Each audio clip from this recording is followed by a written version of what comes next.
at my channel art, and then at the content I've been posting for almost 3 years now, you're gonna notice a discrepancy. Why is this Sonic channel rocking a Mario theme? Well, the answer to that, my friends, is this was never supposed to be a Sonic channel. Or, I mean, strictly a Sonic channel. That's just what it ended up turning into on that fateful October day. If there's one thing I can say about myself, it's that I'm incredibly passionate about the content I make here on the channel, but only talking about one thing for so long eventually takes a toll on you. This video is not here to replace anything. You're still getting exactly the same things you would be getting if you've been a subscriber for a while. But I just wanted to tell you, when it comes to favorites, Sonic doesn't take the #1 spot for me. That honor has and always will belong to Mario and the various spin-offs that have been released over the years. More specifically, the RPGs. That's why today I felt the need to make this video about something that for the longest time has caused me immense joy and sadness at the same time. The Paper Mario series. I, like many others, have held this series in an extremely high regard, and have been watching it flail around like a rapidly dying fish out of water for years now. But all of a sudden, here's a new entry that hits shelves a month after it was revealed. It looked similar to the last two, which seemed to be the kiss of death for it. People rioted in the streets of Twitter, instantly writing it off as another sticker star, myself included. Though deep down I hoped it would right the wrongs of the last two entries and deliver that true sequel to the Thousand-Year Door that I've been craving for so long. And upon release, it didn't. It may not have been the game that I wanted, but it turned out to be the Paper Mario game that would turn my broken, shriveled up heart into a healthy and happy one once again. And there are so many reasons why I'd urge even the most die-hard Paper Mario fan to at least give it a try. So today, on Paper Mario's 20th anniversary, from the perspective of a hardcore TTYD fan, these are the reasons why I've learned to love Paper Mario again.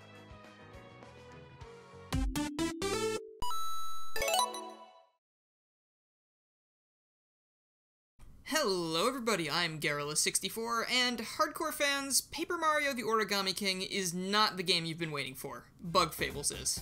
I'm gonna preface this entire thing by throwing this out there because if you're not willing to open your heart to what Origami King tries to do, and you're only looking for gameplay, this video is going to be pointless for you. If that describes you, go play Bug Fables. It is the true TTYD sequel you've been waiting for. It's available on Switch and everything, and the game does an amazing job of replicating what made the originals great, and also carves out its own identity so it doesn't feel like more TTYD, it feels like a true spiritual successor. That being said, if you do want to stick around and hear all the reasons why I think this new game is actually worth your time, feel free to do so, because I will touch on gameplay a bit later as well.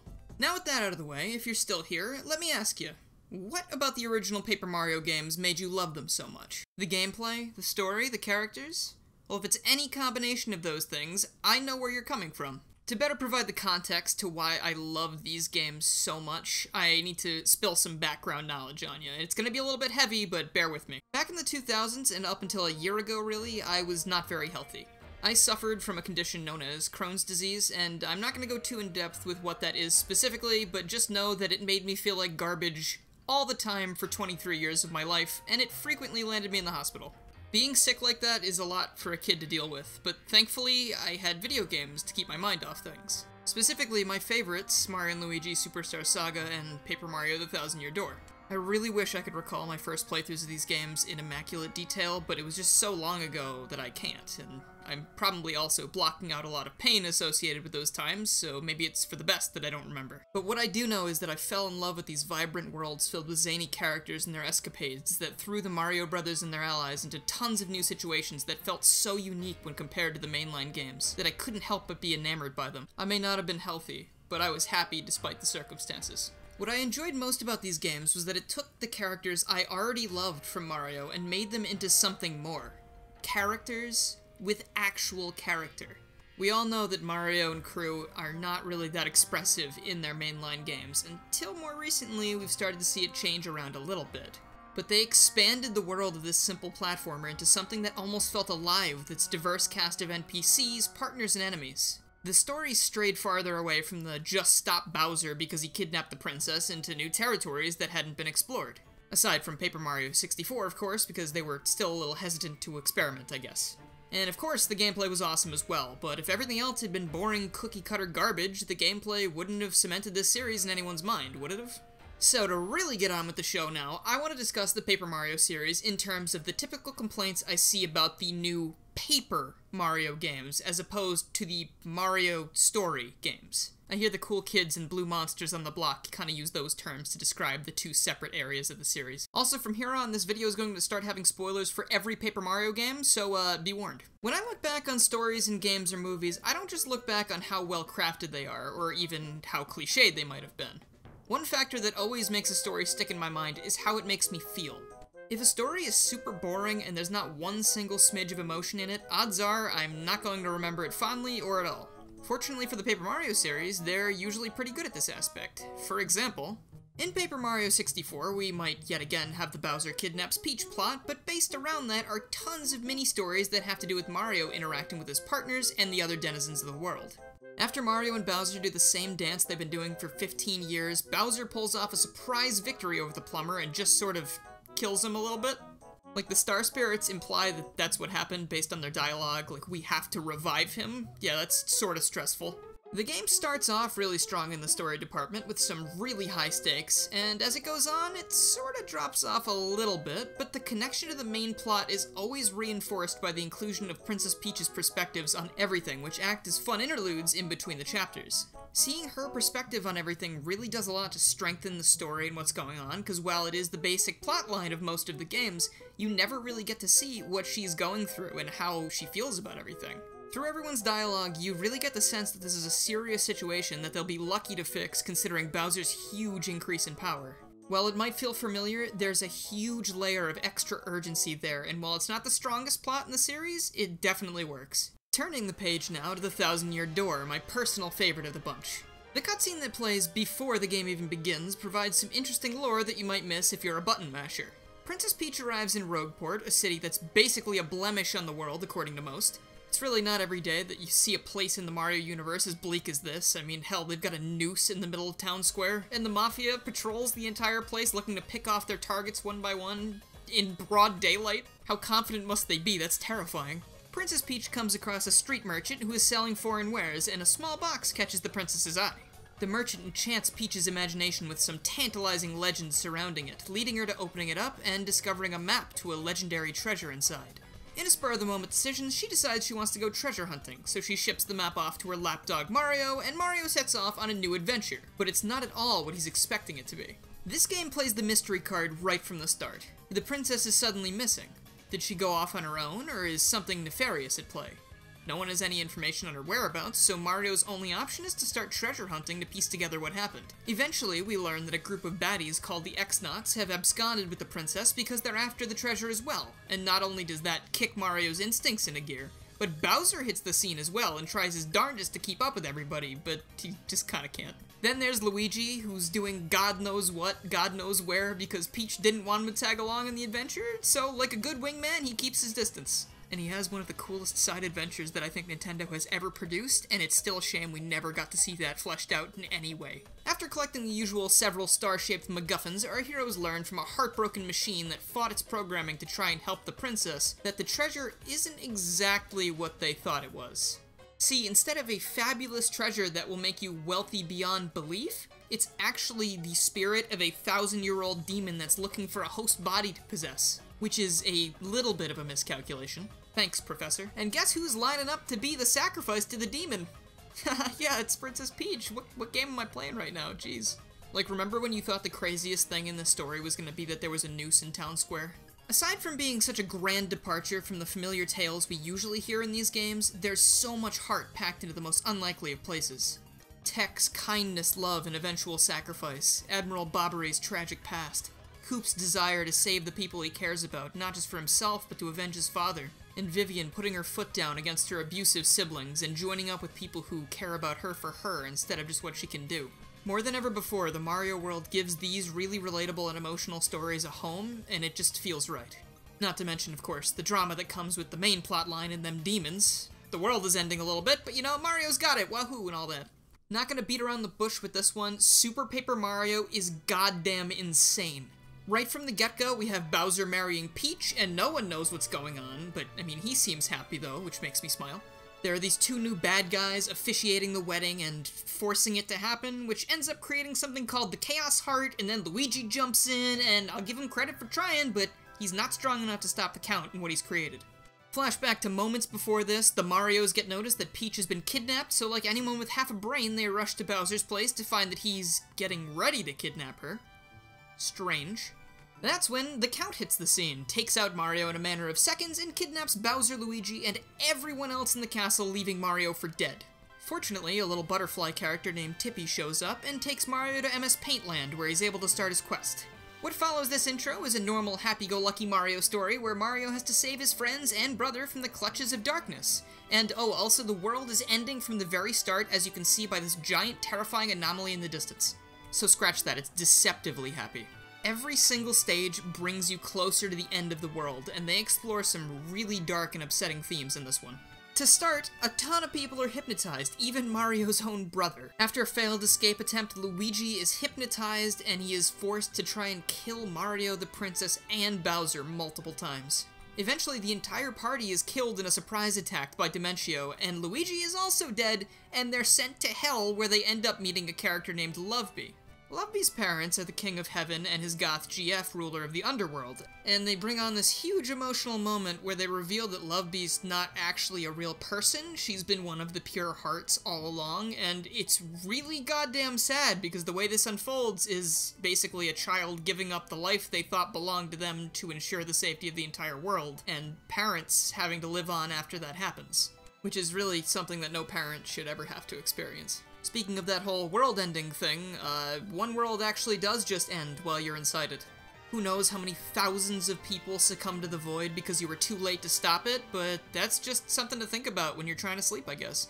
And none of this even compares to the driving force behind Count Bleck's conquest. Between each chapter, a story is told about two star-crossed lovers who are tragically torn apart, and as time goes on, you learn that Blumiere and Timpani have been in front of you the entire time. Count Bleck and Tippy, two of the main characters, two people that have lost everything to the point where they've wound up on opposing sides of history, and it's all due to the grief that's taken control of the Count's life. And yet another twist, Dimentio has been double-crossing everyone the entire time and ends up betraying the Count in the final moments of his plan. He takes Luigi from everybody, who is apparently a part of the dark prophecy told of in this game. Poor guy really can't catch a break. And using that apparent connection to the darkness, he transforms into a world-devouring monster that Mario, Peach, and Bowser have to stand together against, lest the world be turned to ash around them. In the end, Timpani and Blumiere finally reunite for real and have the wedding they never got to have, at the cost of them spending eternity together in oblivion, thus saving the entire world, but leaving it behind themselves. So yeah, it's pretty impactful, and despite me not loving the gameplay, I can still say that I hold this one really close to my heart. So what's next on the list? Paper Mario Sticker Star? Oh yeah, okay, I apologize for not having direct footage of this game. I seem to have flung my copy of it into the sun or something. Bowser touches a sticker comet, and that's bad because it makes him strong. And then Mario has to go stop him by collecting the things and dealing with this really annoying and rude drama queen. That's it, there's no story in this game. And they committed an even bigger sin by not allowing Bowser to say a single word the entire time. Bowser is one of the greatest characters in this entire series. That is not okay. We'll talk about that more in the world and characters section though. Color Splash was a step back in the right direction, but again, even if you take 1 or 2 steps away from a dumpster fire, you're still gonna smell the smoldering remains of everyone's discarded paper products. In Color Splash, Intelligent Systems starts by once again employing a touch of mystery to the mix. The princess calls on Mario to help her figure out what happened to a toad that was mailed to them from an unknown location. The most distressing part of all this is that he is totally devoid of color in life. So, alright, you've hooked me, I really want to know what happened. The problem with this is that they don't follow it up very well, and while that might be subjective, the approach they took here feels fundamentally flawed. After saving each big paint star, the plot unravels through small Memento-style flashbacks in which we see Toads eating lead paint or whatever, and Bowser just screwing around, doing what he does best. Except he's covered in paint? So this tells us, 1, the villain is Bowser and they didn't bother to make any unique characters, or they weren't allowed, more on that later. 2, the mystery is solved already, even if there's more at play, all it boils down to is stopping Bowser, and we've been there and done that so many times, this occasion isn't doing a very good job at standing out. And 3, what the heck are these idiots doing throwing paint at each other? That's stains, kiddo! Absolute morons. It would have been great if they'd withheld that for just a little bit longer, like they didn't show most of the defining traits of the Koopa King, perhaps? Maybe even have someone else using him as a puppet, not just Bowser was a huge idiot and got himself all gooped up by some semi-sentient paint? Like, I don't really get the black paint thing. I don't think it's alive. I think it's just, like, magnifying his aggression or something. At least he actually speaks in this game, though, and has some pretty great lines toward the end. I mean, the guy has absolutely no idea what's going on. He was just jealous that hermit crabs are so much more stylish than him and wanted in on it. Then at the end, your companion Huey ends up kicking the bucket to save everyone, which almost made me feel something, but it was nothing even close to the feelings evoked by even Lovebee's sacrifice. Truth be told, both of these characters do come back, Huey if you reach 100% completion, and Lovebee is apparently recreated or something by her parents. I'm not really 100% sure on that one. But the sacrifice plot is done way better in Super, and I think Kirsty also sacrifices herself or something in Sticker Star, but who really gives a shit? This game at least does a better job with the smaller B plots for most of the levels, but overall it just feels like a disjointed, disappointing mess that doesn't really have a whole lot of weight to it at all. And finally, that takes us to Paper Mario the Origami King. How does it measure up to the original 3 and its 2 predecessors? Well, I'm happy to say that it surpasses the last 2 entries with flying colors, and in my opinion, it delivers an experience that might be more emotionally impactful than the Thousand Year Door and Super combined. And I know that's a very grandiose statement, but please just hear me out. Intelligent Systems once again starts off with a bit of mystery, but surprisingly enough, it turns into a horror game pretty quickly. Mario and Luigi this time head to the castle on Peach's invitation to find that something isn't right. And then there, in a very nostalgic location, mind you, the princess shows up, horribly disfigured into an origami caricature of herself, who cryptically asks Mario to join what sounds like a cult, and then he's sent to the dungeon to await his 4 p.m., body folding. The player watches as, unknowingly, Bowser's paper troops give themselves up and get folded into origami soldiers, while Bowser, mid-fold himself, is being forced to watch, much to his horror. Mario, Bowser, and new best character in the entire series, Olivia, manage to break free from the dungeon before they come face-to-face yet again with the princess and the conniving King Ali, Olivia's brother, who is hell-bent on folding up all the Toads in the world because of how useless they are, and gotta say, I sorta agree with this Toad hatred, and almost feels like they were channeling the Paper Mario fandom's complaints with this character. After the horrifying revelation by Olivia that folded soldiers cannot be saved once converted, Mario, Bowser, and Olivia flee the castle, leaving Origami Peach to Ollie in hopes that they can discover a way to save the day. Immediately, the stakes are ridiculously high. Bowser and Mario just work together without question because from their perspective, Princess Peach is gone. She's donezo unless they can find a way to stop Ollie, and it only gets crazier from there. Like, as silly as this comes off from an outside perspective, they play this really seriously, and in-universe, this is like body horror, torment, terror, like horror show stuff. There are so many things in this game that are so messed up if you think about it from the perspective of the characters in this universe. The tone of this game isn't ultra dark and foreboding like Super with its constant reminder that you're on borrowed time, but where this game shines is how real it feels. This is a globe-trotting buddy adventure where Mario is desperately trying to put everything back to the way it should be while helping people along the way because that's what he does best. Every stop on the adventure feels natural, not at all forced, and every plight you encounter has both emotion and intrigue backing it up. And I'm not gonna beat around the bush, this kids game, in air quotes, hurt me so deeply at times that I did more than just tear up. Like, there were tears. There were actual tears. I really don't care what you think about that statement. This game does everything with its story that I've been dying to see in Paper Mario again, and it's heartwarming and heartbreaking at the same time, even more so than some of the older games. After Mario and Olivia interact with a cast of memorable characters on their adventure, they manage to take out all the streamers and rescue Bowser with the help of his son and most trusted advisor, Kamek. I seriously cannot wait to talk about the characters in this game. It is coming up real soon. Mario, along with Bowser and his strongest allies, storm Peach's castle after a massive sky battle which they actually end up losing due to Ollie's resourcefulness. The theme of character sacrifices pops up again here as Kamek and Bowser Jr. get overrun before Mario and Bowser's eyes, and of course there's one more before that, but we'll talk about that in a second. But with no other options, the lifelong foes evacuate to Peach's castle above and move to confront Ollie with a little bit of help from Luigi, who also immediately ends up in a dire situation because if you fall down that pit after him, you die. So Luigi's probably fine, right? At the time, I was very worried about that. The game comes to a climax when it's revealed that Ollie has been attempting the 1000 crane technique to try and net himself a wish. With that wish, no doubt he would have caused the end of the paper world as we know it, and he promises that Mario's body will become the final crane in the bunch after he's done dealing with him. So after all that, in the shadow of the now totally inanimate Princess Peach that was folded into the castle itself, Mario, Bowser, and Olivia fight for the fate of everything, and it really feels like it. Again, this is some incredibly high praise for this game, but the ending of this evoked almost the exact same feelings I got from the ending of Bowser's Inside Story with the final confrontation. Unlike Bowser's Inside Story, this game is not actually above killing people, and there are a ton of characters that are MIA, so you really don't know if they made it or not. In fact, since there's a wish involved, I really didn't know if they were dead and they were going to be brought back in the ending, all Dragon Ball Z style or something. Olivia at this point is unable to reach her brother. He has completely lost it. He doesn't see reason anymore. He sees only origami.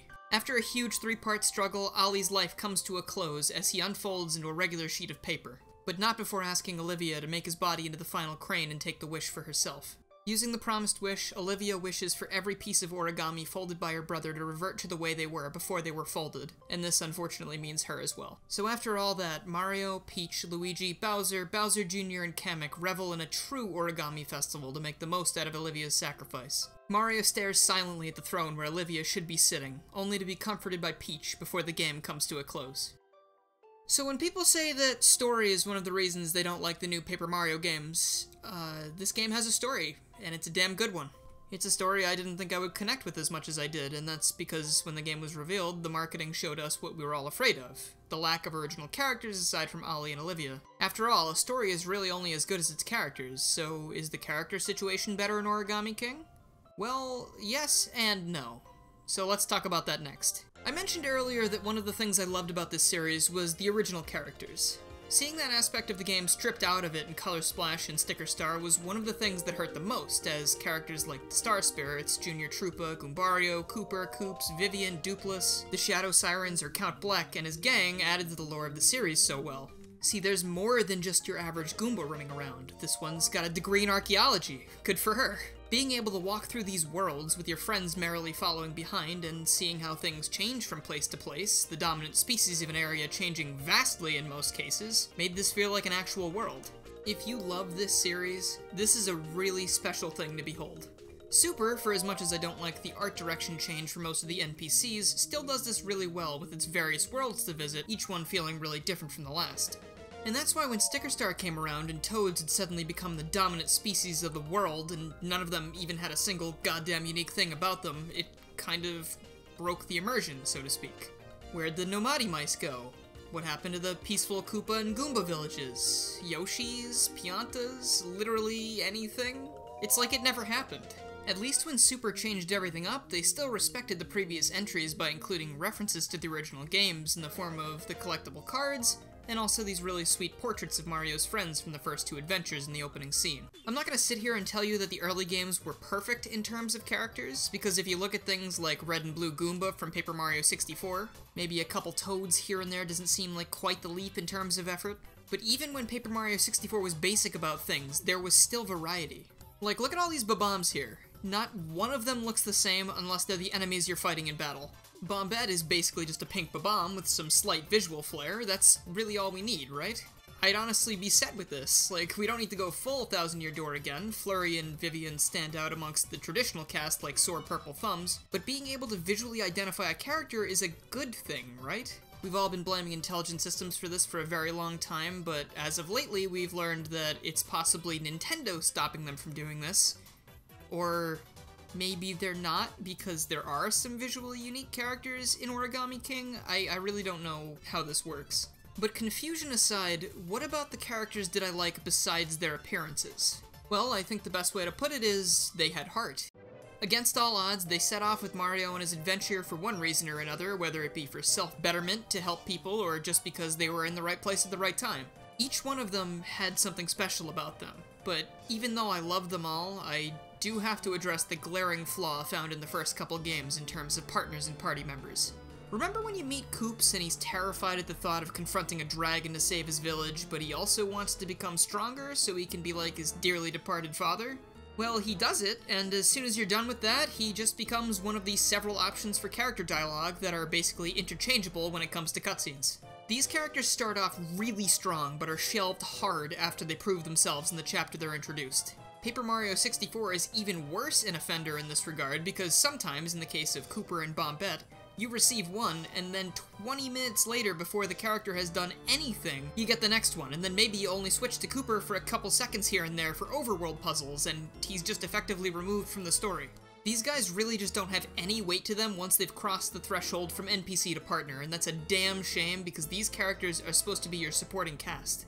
Other RPGs don't have as much of a problem with this, since if a character is necessary for a cutscene, they'll be there even if they're not in your party. They really only do this in Thousand Year Door like 1 or 2 times, like once when you defeat Dupless and everyone's like, oh god, that wasn't Mario, and then the other time is like the ending. Other than that, it's just like you pick one of them and they say something, and it doesn't really matter who says it, because it's just going to be said in a slightly different way. All 3 of the original Paper Mario games do this, and in Super it just comes down to like if you want to hear Peach, Bowser, or Luigi say something as opposed to Mario just saying nothing. Again, they could have just all popped out for the scenes where they were supposed to be there, and it would have remedied this issue just fine. It would have also helped with the world building, like a crazy amount. Now, in terms of character, Origami King unfortunately still falls under the Toads Everywhere kind of game, just like the last 2. But they do a much better job of including more than just Toads to talk to this time around. There are more Bowser minions walking around than ever before, depending on where you're at in the game, and some even display special physical characteristics. Like, between all the outfits on the Toads and the wig on this Goomba, I'm having trouble believing that you're not allowed to modify existing characters. Looping back around to partners, Origami King actually went and brought those back, at least to a certain degree. They don't function exactly the way they used to, and there are a lot less of them, but making up for that again is the heart that's included.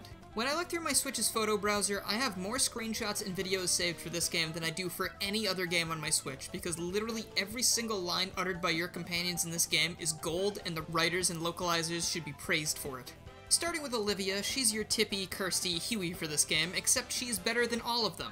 She's this naive origami girl that's trying her best to help stop her brother's rampage because she feels responsible for it, but she is totally clueless about so many things and can't help but get excited when it comes to the things that Mario introduces to her on her quest. She is bursting with personality. Every animation, every transformation, literally everything she does shows off how finely crafted her personality is. When she's happy, you're happy. When she's sad, you're sad. And in some cases, really sad. That's the mark of a good character. Huey might have had some good lines, but he feels like a soulless waste of time compared to what they accomplished with Olivia. Next up, we have Bobby, a stray amnesiac Bob-omb that Mario and Olivia meet on their way to Autumn Mountain. The 3 become fast friends, and after getting him out of some quick jams, Bobby pledges to stick with Mario and Olivia till the end. Even aiding Mario in battle a little bit when he's not too tired to do things. God, I really relate to that. This Bob-omb doesn't even get a name aside from the nickname Olivia brands him with, but somehow every moment with him is something that I'll never forget, because he's not just a mindless yes-man that follows Mario around for the sake of just explaining the plot or saying funny things. He actually serves a greater purpose. Eventually, Ollie intercepts the heroes and almost crushes them with a boulder, Olivia being the only one to be caught. After having regained his memories at Shogun Studios, Bobby understands what he has to do, and he takes Mario on a quick side quest adventure to a boat in the middle of the ocean. There, he relocates a keepsake gained from a fallen friend of his. Opening the box, it's revealed that it's a fuse. A fuse that Bobby intends to use to ignite himself and save Olivia so that her and Mario can continue their mission. He knows what it means for him, and since it's for the greater good and to help his friends, he's more than happy to do it. After all, this is what every Bob-omb hopes for. A chance to change something for the better. To make an impact. Bobby ignites himself and Mario runs towards him, frantically trying to stop him before it's too late. But it wasn't meant to be. Bobby destroys the boulder and himself, freeing Olivia, who flies into a blind panic when she realizes what happened, fleeing away from Mario down a nearby tunnel. This is one of the only times in the entire franchise where Mario looks distraught. Seeing characters as cheery as Mario and Olivia go through actual grief is a really sobering feeling. The death of a friend is not something I expected this game to tackle, especially with how basic and devoid of soul the previous entries have been. And Bobby may not have had a unique design, name, or anything, but he is one of the best characters this series has to offer, and I don't think that's an exaggeration. I mean, I can show you how much this game actually impacted me with its characters, because I hardly ever do this, but I loved this trio so much that I made a little art thing. Of course, this is before Bobby's sacrifice. I really thought they were going to be together forever. And I don't want to dampen the mood with a small criticism, but again, Nintendo will let Intelligent Systems straight up murder this character. He is dead, like stone dead, Force Ghost apparition thing included. But they wouldn't let Intelligent Systems make him a Bob-omb buddy at least or something. Just let that sink in. Like, what are these restrictions? I'll try to lighten things up a bit after that, because next on the docket we have Professor Toad. He sort of gets his own name, and he gets a cool outfit. This guy also seems to have a degree of some sort, very proud of these two. Unlike almost every Toad before him, barring Captain Toad, Toadsworth, Buckenberry, and a la Gold, Professor Toad is a real character that isn't just a whiny, please save me kind of guy. There is some of that, but he is a very active member of the team. He is the only Toad in Paper Mario history to actually aid you in battle, and his attacks are lethal, dude. The Professor is also the most like the old partners out of all of them as well, actually having a use outside of battle, that being digging up goodies in the dunes of Sandpaper Desert and also keeping track of the text that he deciphers for you. He sort of feels like a typical intelligent type character, and I wasn't super emotionally invested in him like I was Bobby and Olivia, but he's fun to have along. My only gripe is that when you leave the desert, he just stays behind and there's no real closure on his part in the story, you just leave. In fact, that's another irritating bit about this game. The partners have tons of restrictions. They don't participate in boss encounters, they will leave your party if you go to certain locations due to laziness, fear, or ambivalence, and I feel like that's just a bit of laziness on the devs' part. This game would have been the perfect opportunity to employ the technique I mentioned before of just having multiple partners appear for cutscenes. They could have been fleshed out even further by sticking with you through the whole adventure, barring our dearly departed Bobby, of course. Moving on now, Kamek and Bowser Jr. are a very interesting duo. When you're introduced to Kamek, you see what he's about immediately. He's much more of a static character, meaning he doesn't change through the story, but that's because his characterization is already perfect. He's Bowser's right-hand man, but also the guy that raised both Bowser and Bowser Jr., and he's pushed around constantly by the both of them to the point where he's cynical about it, but in the funniest way possible. He's basically the smartest guy in the room all the time, but no one ever listens to him, so when he's forced to pal around with Mario after the grisly murder of Bowser Jr. in cold blood, he's surprised to have some respect thrown his way, and it's very endearing the way he puts aside his dislike for the heroes to help the people he cares about in the world as a whole. He even saves Olivia's life at one point after she spends too long in a hot spring, but he's also not above ditching Mario at the first sign of danger coming his and the young Bowser's way. Not to mention all the parenting he does with Junior is really wholesome. Like, there's so many layers to this guy, which is actually hilarious, because he's physically only one layer. The little guy, by the way, after getting cut into tiny pieces by the scissors, joins Mario, Olivia, and Kamek as they try to piece him back together and restore him to his former glory. Immediately, he's a whiny little guy that keeps badgering Kamek about stuff as you're wandering around, and Kamek is just so done with everything, and he just responds in the most, "You've done this a million times, please stop doing this" way possible. That being said, it's a really great dynamic, and Junior's motivation in this game is saving his dad, who's locked up in his own castle, but to do that, he needs to rely on Mario and Kamek, which he's not keen on. Over their time together, Junior gradually begins to take things more seriously to the point where seeing Kamek's sacrifice in the volcano chase sequence pushes him to do the same to ensure that his father and Mario are able to escape, much to their surprise. Junior bounces off everyone perfectly, and he made the segments with Kamek even better than they would have been if it was just him accompanying Mario. I'm also going to take a quick moment here to talk about Luigi as well. He's a lot more present in this game than in Thousand Year Door or 64, but not so much as Super. Luigi is basically a Deus Ex Machina in this game, seeing as his one purpose is to find the key to Princess Peach's castle, but the lovable goof ends up finding just about every other key on the planet exactly when Mario and company are in need of it. That being said, he is as lovable as ever, and maybe even more so, constantly getting himself into trouble during his key hunt and needing Mario to bail him out. One of my favorite parts about this is that he even follows you around occasionally, and it just sort of reminds me that the Mario and Luigi series might never come back, and now I need someone to comfort me, because that's a really sad thought. All in all, as sort of a side partner, Luigi provides a lot of lighthearted entertainment when you least expect it, and he is very deserving of everyone's praise and adoration. Congratulations, Luigi. You found the key to our hearts. The big bad Koopa King is also a huge part of the game, relegated this time to glorified paper football form for the entire adventure. I've made it abundantly clear that I think Bowser is one of the greatest characters in any of these RPGs, but what surprised me about this one is that he is also one of the most mature characters in this game. Since unlike in past adventures where he begrudgingly teams up with Mario for the greater good, this time I wouldn't say he's gung-ho about it, but him and Mario start working together with almost no quarrels. I guess he really doesn't have a choice, being so depowered at this point, but you really get the sense that characters like Bowser and Kamek hate Mario's guts because of everything they've been through. But deeper than that, there's a mutual respect that runs through all of them that they can call on in this time of crisis where the world needs its most powerful players to be on the same side to avoid an ornate fate. Bowser unfortunately does take a back seat for a majority of the game after the intro, but when he gets back, he makes up for it. He rallies his troops, he grabs his biggest guns, and together with Mario, Kamek, Bowser Jr., and Olivia, they take to the skies to take back their world or die trying. He's such a lovable oaf, but at the same time also a really complex character. He's doing it for himself, for the princess, and for his son. But to some degree it also feels like he's doing all this for Mario too, because he knows that he's weakened as he is, and he needs Mario to help pick up the slack. This comes to a boiling point when Junior stays behind in the volcano, because obviously Bowser is worried for his son, but at the same time he puts the fate of Mario and the world ahead of him in one of the most touching moments in this series, where he reveals that he knows his son can take care of himself, and he trusts that he'll be okay after everything they've been through together. Bowser is Dad of the Year every year, don't at me. Then there's this moment at the end where Bowser, of all people, comforts Olivia right before the final battle, and I'm just sitting here like, they took everything that was good about Bowser from the previous games and made him even better? Like, I didn't even know that was possible. He then takes part, for lack of a better word, the epic finale, being one of the key players in Ollie's demise, rocking quite the amazing origami form thanks to Olivia. And together, this unlikely dream team manages to win the day. I love heroes and villains working together, and this is one of my favorite instances of that ever. Mario and Bowser just have an iconic hatred for each other, and seeing them, of all people, working it out just gives me chills every time it happens, considering they complement each other strangely well, given how much they hate each other. And for this last branch of characters, I wanted to talk about Ollie and his Legion of Stationery, possibly the most divisive part of the game. I'm not going to sit here and gush about the office supplies, because they are honestly the one part of this game that I'm not totally in love with, but it's mostly the designs that bother me. These guys rock some pretty entertaining personalities of their own, but they don't quite get enough screen time to become beloved characters like Bobby or Kamek. I'll give them that they're really varied when it comes to the vibes they give off, Hole Punch being a personal favorite, but Ollie is the one that steals the show.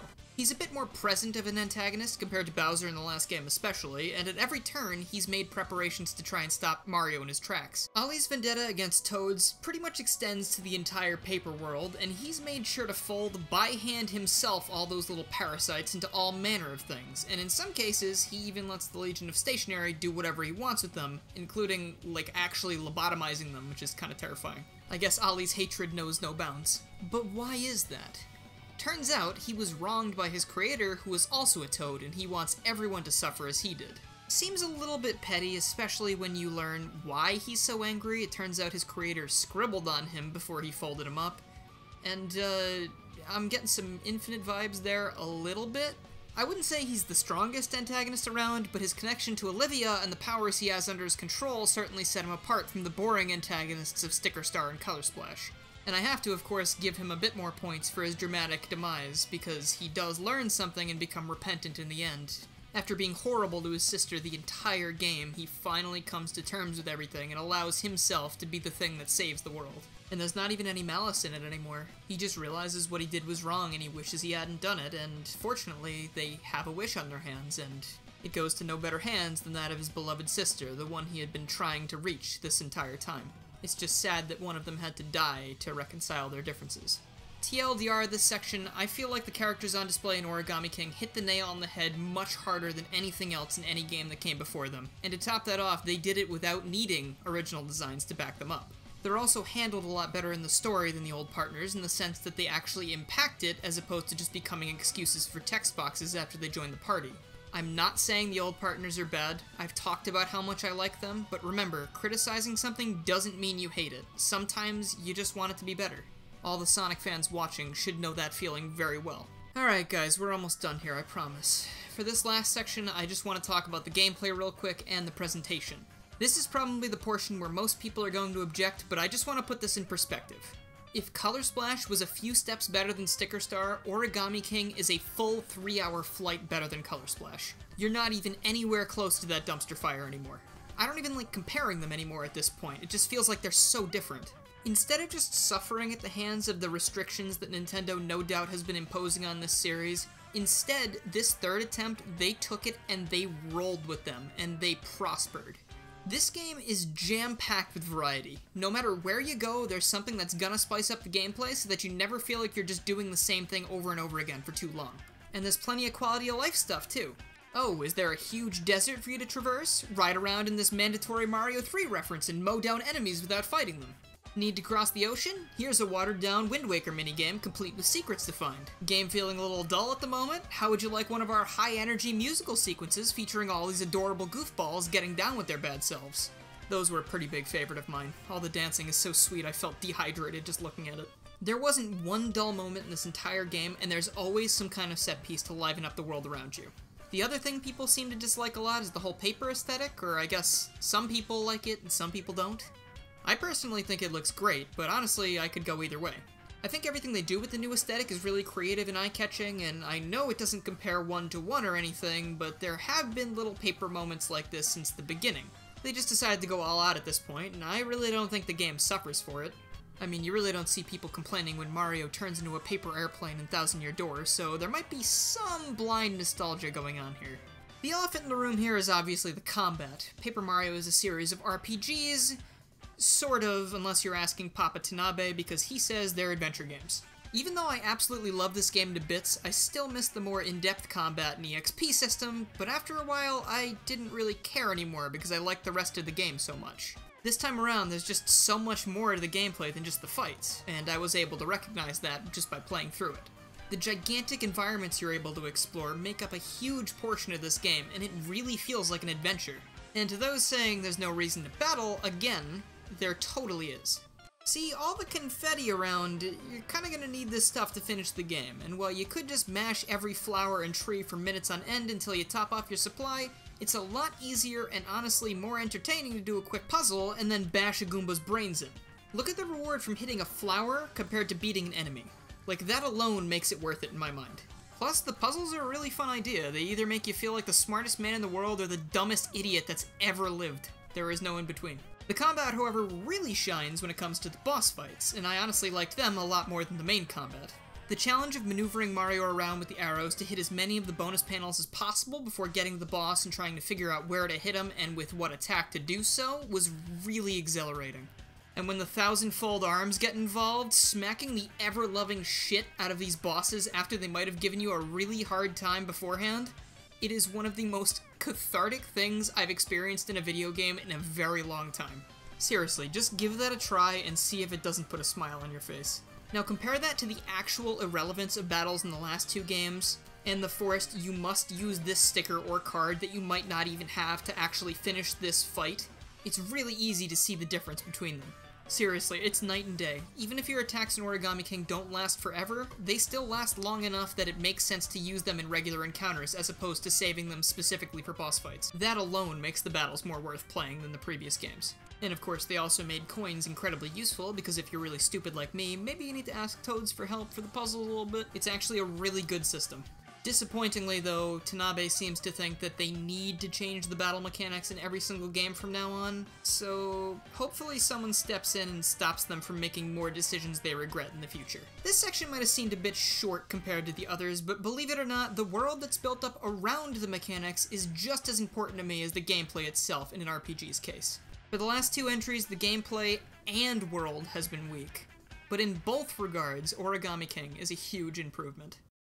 It's funny, in the script here I really don't have too much more to say about this, but I did say a lot. It's about 40-something minutes worth of dialogue, so, I don't know if this was really a review or just what I said it was, the reasons I found my way back to Paper Mario after all this time.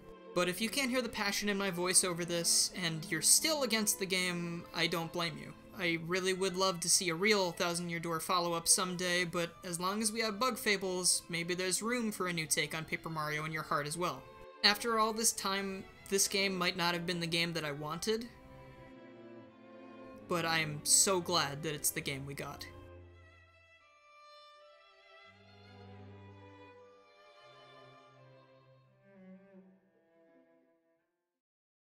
Thank you all so much for watching. If you've gotten to this point, you're literally my hero. I'm not going to take too much time to do anything at the end here, aside from say, this was a lot more emotionally driven than most of my normal stuff. I'm usually a lot more haha, funny, goofy comedy guy, but this was just something I really wanted to talk about, and it was definitely a passion project. So if you really watched this and had a good time watching it, and maybe I even changed your mind about something, I'm glad that you decided to check it out. Thank you so much for watching, and I will see you guys next time.